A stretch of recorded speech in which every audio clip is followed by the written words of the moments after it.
Callist glowered about, as though hoping to cow the rain into submission. The rain petulantly refused to be intimidated, however, and he had to settle for running his fingers over his face, flinging another handful of water to the sodden earth. At least it keeps the worst of the stench and the mosquitoes out of the air, Liliana told him, her voice cheerful enough that it made Callist very seriously consider hitting her over the head with the first loose brick he could find. He glared at her instead. Maybe if you'd take one of these packs from me, I'd be a tad less miserable. I have what I need. It's not my fault you pack like a girl.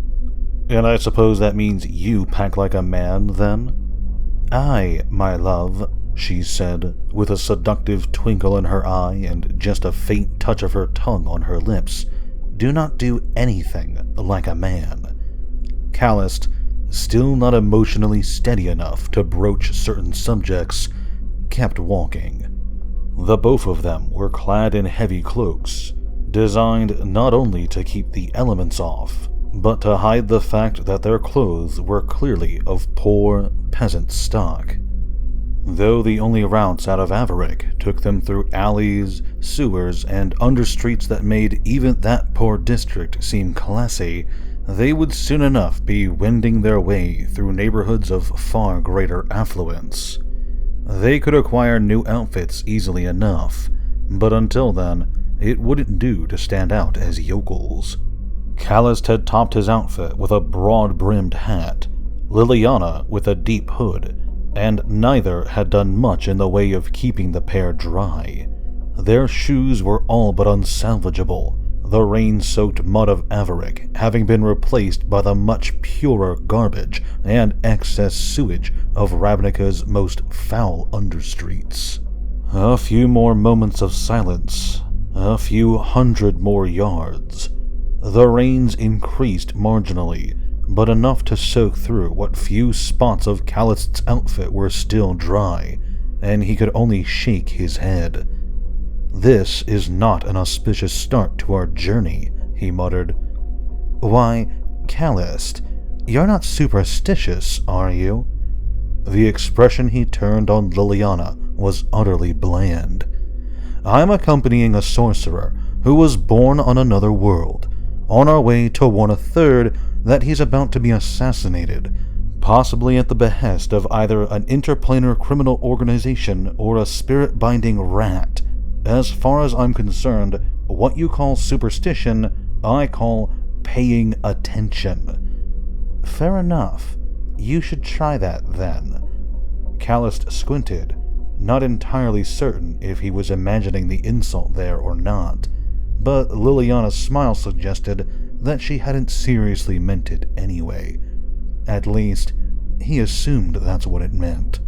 Another few moments of silence, save the persistent rain and the squelching of boots.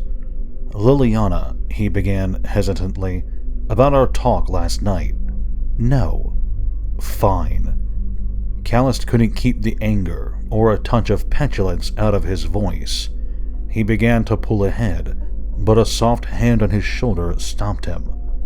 He turned, and the wide eyes into which he gazed glimmered with more than the rain. Callist, Liliana said gently, not now. After we're done with this, when we've found Jace and we're done with whatever we're doing in Favarial, if things have changed, ask me then, but not now. There's too much to deal with. He could only nod, unable to form anything resembling a coherent word, and resumed his pace. Struggling to keep his voice steady, he asked, assuming we can find him, do you think Jace will be willing even to see us? I doubt it, Liliana told him seriously, but I wasn't planning on asking. You said it yourself, Callist. He's never forgiven either of us. We're going to have to save him despite himself. And who knows, she added, voice far more hopeful than it was certain, maybe saving his life one more time will help balance out the books where he's concerned. Callist smiled a grim, sad smile. And when you're through with that delusion, I've got a pristine castle with a mountain view on Dominaria that I can sell you cheap." Again they walked in silence. As their footsteps drew them inexorably farther from Averick, their surroundings grew ever filthier, ever more gloomy.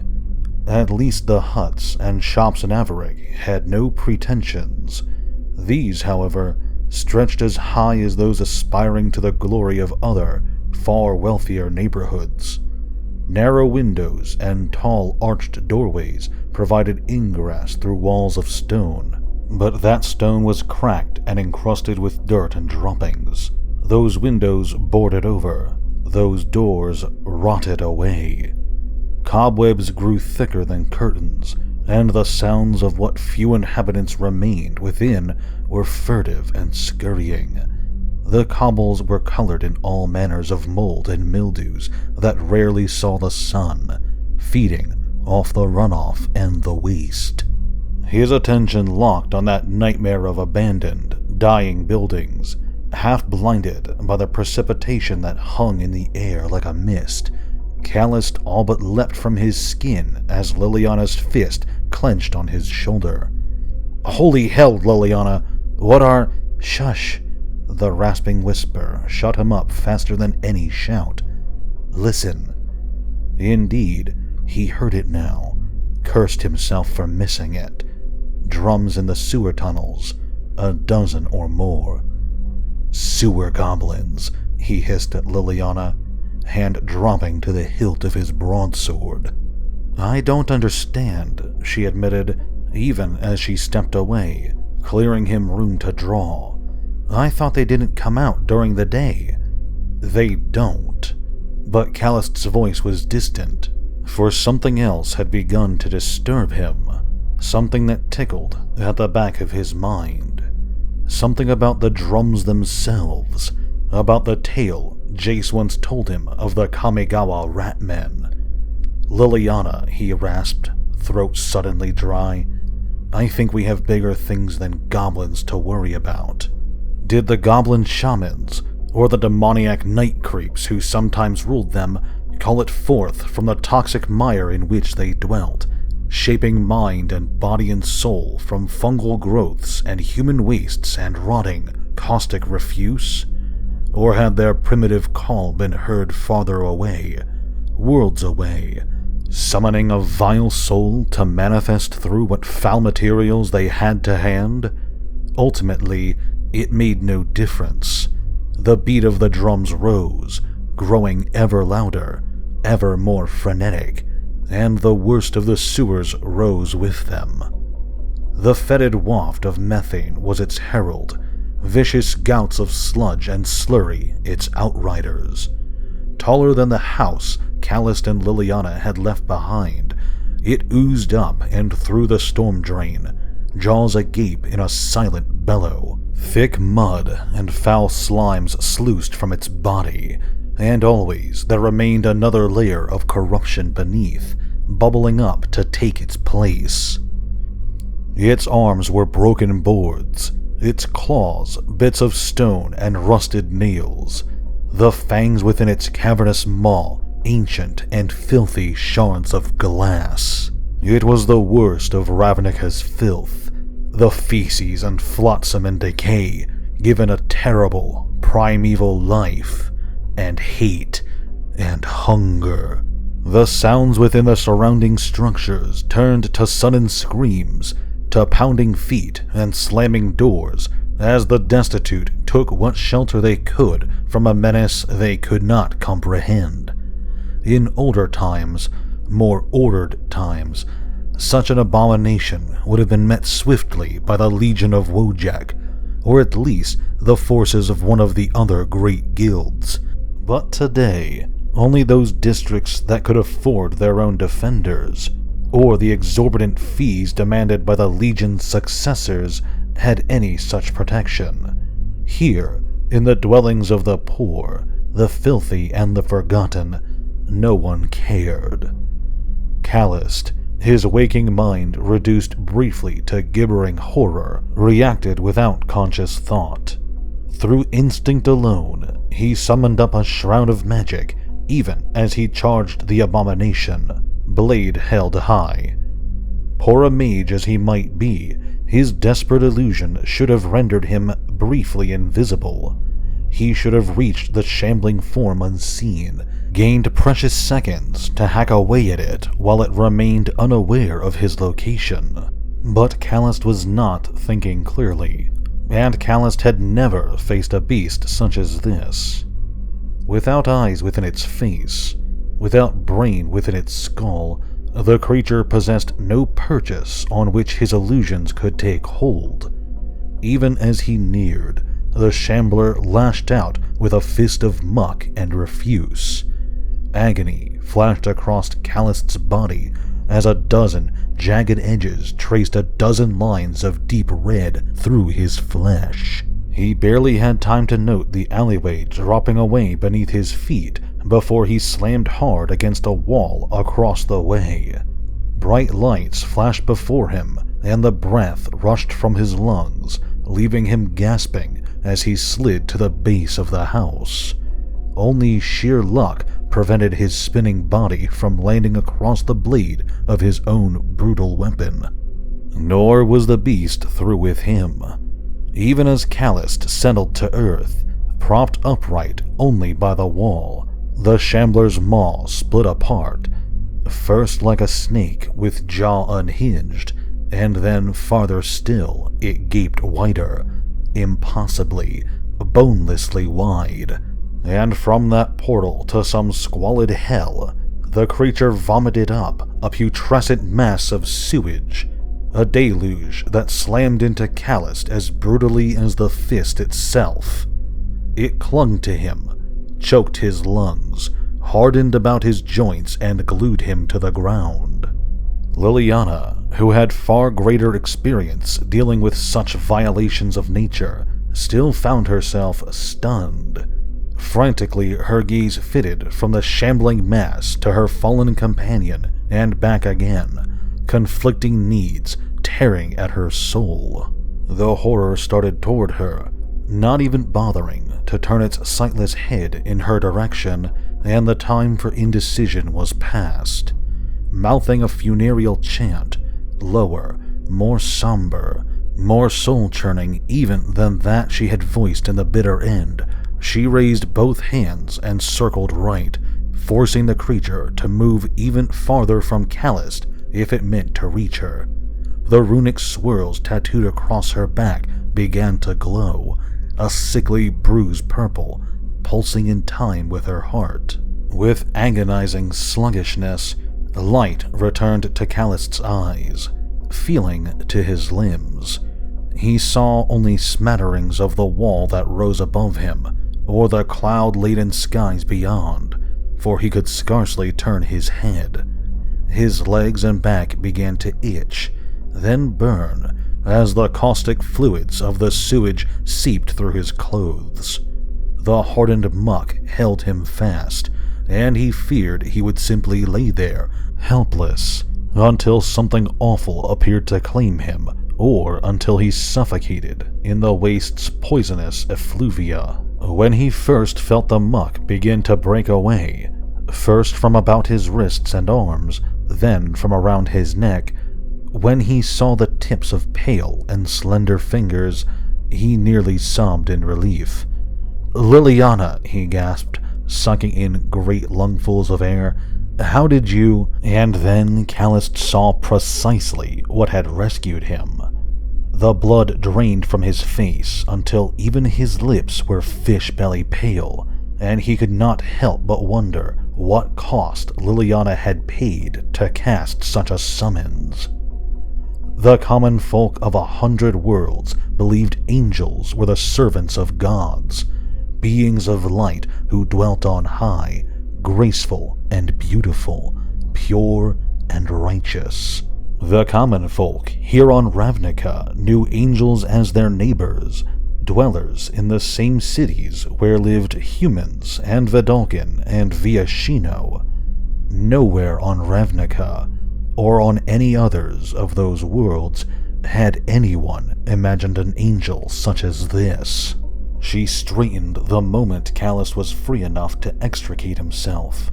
Revealed in all her nightmarish glory, this angel that certainly came from nowhere near on high. Wings of midnight feathers, dull and grim as the blackest crow, blotted out what little sunlight had forced its way to the alley's floor. Corpse-pale skin was girded in leather armors harvested from the hides of demonic and mortal foes alike, and a deceptively dainty fist clutched a jagged, rusted shaft, less a spear than a lightning bolt of forged steel. Where she stood, even the stone-coated mildew died, overcome by the angel's essence of desolation. Beetles, rats, and other crawling things emerged from the sewer grates and the cracks between the cobblestones, desperate to flee her deathly presence, only to wither away at her feet.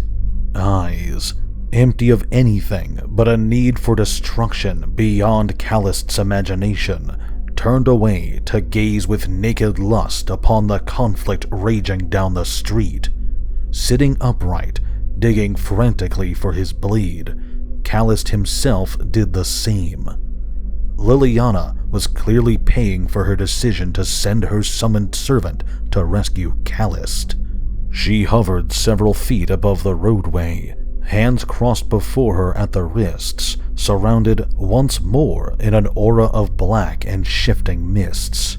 Above her, the shambling thing rained down blow after blow, only to recoil each time its murky flesh made contact with the life-sapping energies that cocooned the necromancer. But the thing of the sewers was not alive in the truest sense of the word, and with each strike, its denticulate limbs passed farther through those mists before it was forced to draw back. It could only be a matter of seconds before Liliana's protections failed her utterly. "What are you waiting for?" Callus demanded of the power that stood before him, motionless as any statue. Only later would he truly think on the fact that he had shouted at and berated an angel of the darkest depths, and then his hands would shake. For now, he saw only the imminent death of the woman he loved. "She called you here. Help her!" It turned to him, offered him a smile of terrifying, soul-bruising beauty. Callus's breath lodged again in his chest, as that seductively murderous face sent blood rushing to his loins, even while it turned his stomach, caused his limbs to grow palsied and his head to pound. Only then, spurred on not by Callus's feeble demands, but by a silent call from Liliana, did the angel take to the air, a song of battle and blood and death flowing with heart-rending beauty from her throat. Her wings spread wide, wider, impossibly wide, until they spanned the breadth of the alley, until even the blind shambler, one fist raised over its head to strike, could not help but feel the chill of her shadow, and briefly it shuddered, in whatever primeval ember passed for its soul. Her voice never wavered, her song never faltered, as the angel dropped upon the animate sewer, spear sinking deep into waste and mud and slime. Where it struck, what was green decayed to brown, brown and gray rotted to black. Bubbles rose to the shambler's surface, popped open with the foulest stench, leaving great, gaping abscesses in its viscous hide. But the elemental spirit called up by the goblin shamans would not fall so easily. With another silent roar, it turned from the exhausted mage and slashed viciously at its raven-winged tormentor. She rose 10 feet higher with a single vicious flap, as swiftly as if yanked by invisible strings. Just as swiftly she dropped once more, plunging her spear into the shambler's head. It rippled, twisting and shifting, the mud and sludge rearranging themselves. From the front of its head, The glass-toothed maw slid upwards to split open at the scalp. It snapped shut with a ferocious clack, locking hard onto the rusty blade. The angel yanked back, attempting to free the weapon, but even her great strength and the mighty flap of her wings could not wrench it loose. And in that moment of distraction, the foul heap reached upward and wrapped the angel in an unbreakable embrace of garbage and nails. The angel's battle song faltered, but did not end. In a grotesque dance, an echo of the spinning celebrants at the bitter end, they twisted across the roadway, scattering cobblestones before them. Skin split and bruised, sludge flowed and rotted away. Liliana dropped to the earth with a gasp, the aura of darkness disappearing as her feet touched down. Sweat mingled with the rain that covered her brow and plastered her hair to the sides of her face, but she kept her focus locked on the grappling angel, her lips moving in unheard mantras. Seeing that she was in no immediate danger, Callist dived into his pack. Leaving his broadsword momentarily untouched, lying half-covered by the hardened sewage, he pulled from the satchel one of the mechanized crossbows they'd taken from their rather ineffective captors. Clutching the weapon in his left hand, Callist slipped a bolt from the small quiver. Even as he placed it in the groove, his thumb traced a rune in the air above the projectile's steel head. The shape took on a substance of its own, hovering in the air above the bolt for 2 full heartbeats before it faded away into the rain. For long seconds, Callist aimed, literally holding his breath. If he missed, he wasn't sure he had the energy to repeat the spell. Worse, should his bolt pass through the shambler and hit the angel... The beast turned its back, and Callist squeezed the trigger, exhaling slowly. The crossbow bucked with a twang, hummed as its enchanted gears ratcheted the cord back to receive another bolt, and the projectile itself flashed through the air to sink, without the slightest visible effect, into the living muck. Again, Callist held his breath. A better mage could have targeted the spell directly, without the need for the bolt to carry it, but Callist had barely managed the magic at all. Had he somehow bollocksed it up? Had the bolt passed straight through without striking anything solid? Would it even work on a creature without organs or muscles, bone or blood? So determined was his stare, his reluctance even to blink, that his vision blurred with strain and rainwater. Thus, when his enchantment did begin to take hold, he almost missed it. So gradually that it could easily have been his imagination or a trick of the rain-bent light, the shambler's movements slowed.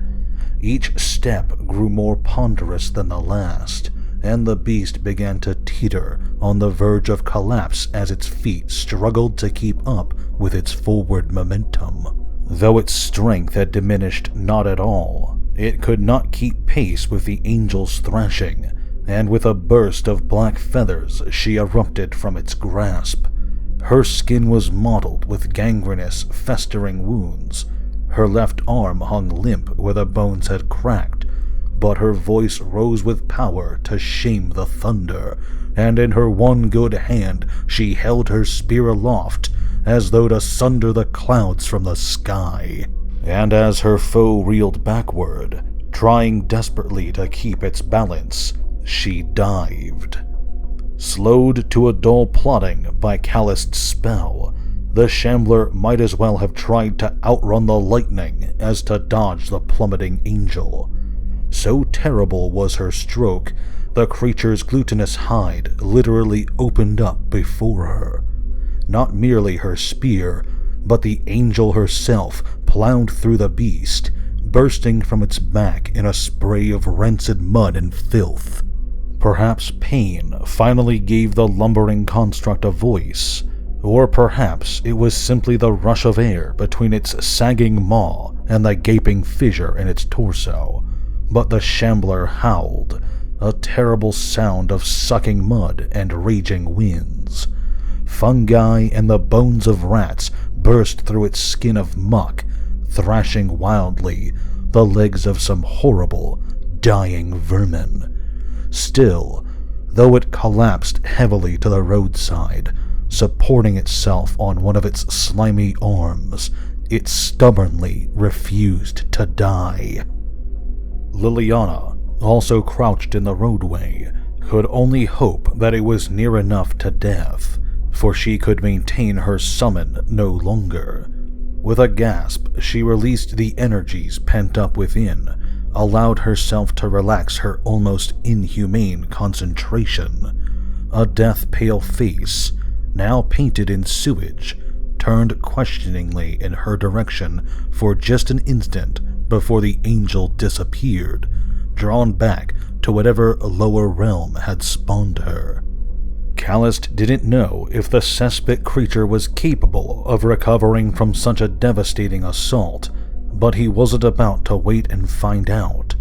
Dropping the crossbow, he hefted his great broadsword and charged back down the alley, fully prepared to hack the thing into so many bite-sized morsels to keep it from rising once more. But Liliana was faster, or at least a great deal nearer. Though her vision blurred and her footsteps faltered, she stepped toward the thrashing monstrosity. It would be some time before she'd dare attempt so potent a summons, yes, but even at her weakest, Liliana Vess held plenty of spells at her beck and call. Foul fumes of diseased purple flowed from her hands, roiling against the wind. Where they passed, what few molds and random weeds had survived the struggle fell flat. At its strongest, the shambler's animating spirit could have easily withstood the arcane poisons Liliana now pumped into the soaking air. But now, its innards open to the outside, it lacked all such resilience. Callist skidded to a halt, sword still upraised, as the creature spasmed. It bellowed once, its final call, and crumbled into mulch, already washing back into the sewers beneath the slow but steady rain. The tension finally left his body in a sigh of relief as heavy as the buildings looming over him. His shoulders drooped, the tip of his sword screeched against the cobblestones. Callist opened his mouth to call to Liliana, and something heavy, flailing, and gnashing its teeth slammed into him from behind. Callist toppled, long and powerful fingers on the back of his neck, forcing his face down against the bruising roadway. His hands scrabbled for his sword, but even as he found the hilt, he couldn't possibly have delivered an effective stroke. Bright lights flashed once more before his eyes. His lungs and nostrils burned. Blood pounded in his ears, deafening him to the hissing and snarling of the beast on his back. It deafened him, also, to the sudden twang of the crossbow he'd dropped. The bolt flew wide, but near enough to make its point. The weight vanished from Callist's back as abruptly as it had appeared, and he raised his aching head in time to see a small shape scurrying back into open drain. "What?" he gasped, trying to catch his breath for the fourth time in minutes. What was... "Sewer goblin," Liliana told him, even as she sagged onto the stoop of a nearby home, crossbow dangling from limp fingers. "I don't think they took kindly to us surviving." Callist scowled, lowering his head between his knees as he struggled for breath. What were they doing anyway? They don't come out in the day, and they certainly don't summon elementals to waylay travelers. "Unless they're bribed to," Liliana commented. "Greedy little bastards." Semner? Who else? Probably decided to make sure we couldn't follow him if we manage to get away from his thugs. Even he's not stupid enough to assume we're no threat to him, and it wouldn't have been hard to figure out where we'd pass. It's not like we had a lot of routes to choose from. Callist opened his mouth to ask another question, snapped his teeth together when he lifted his head and finally got a good look at the woman beside him. Her flesh was pale and clammy, her entire body drenched. Even sitting, slumped over as she was, her hands shook with exhaustion. "You don't look well," Callist said brilliantly. "I need to rest," she admitted, and Callist knew she didn't just mean physically. A summoning such as the one she'd invoked, her essence must be dry as parchment. The swampy earth beneath Averick was reasonably mana-rich and particularly suited to Liliana's style of magic. It was one of the reasons they'd moved there after falling out with Jace, but they were traveling, slowly but surely, away from it as they headed toward Favariel. Her recovery would take time. Time that the sudden burst of frenetic drumming from deep within the echoing sewers told them they did not have. Leaning on one another, each gasping for air and struggling for strength, they rose. One step forward, a second. Damn it! Callist clenched his fists in helpless frustration and failed to notice Liliana's hiss of pain as he squeezed her smaller hand in his. The little bastard stole the pack! Every supply he had brought, every morsel of food, every comfort had been in the backpack that he left behind after the angel pried him from the clinging sewage. And of that pack, there was no sign at all. "We could try to get it back," Liliana suggested. "They're just sewer goblins." It was an empty offer, and they both knew it. Callist merely shook his head, and the weary couple shuffled their way along the urban chasm, struggling to leave behind the pounding drums and the foul things that woke to their call.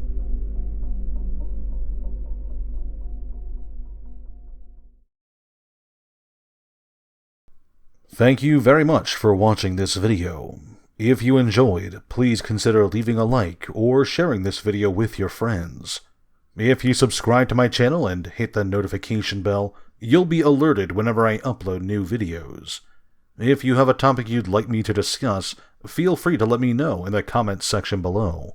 Finally, if you'd like to support me directly, well, I've created a Patreon for this channel. If you like what I do and want to help me out, go check it out. A link to it will be in the description below. Thanks again, and have a great day.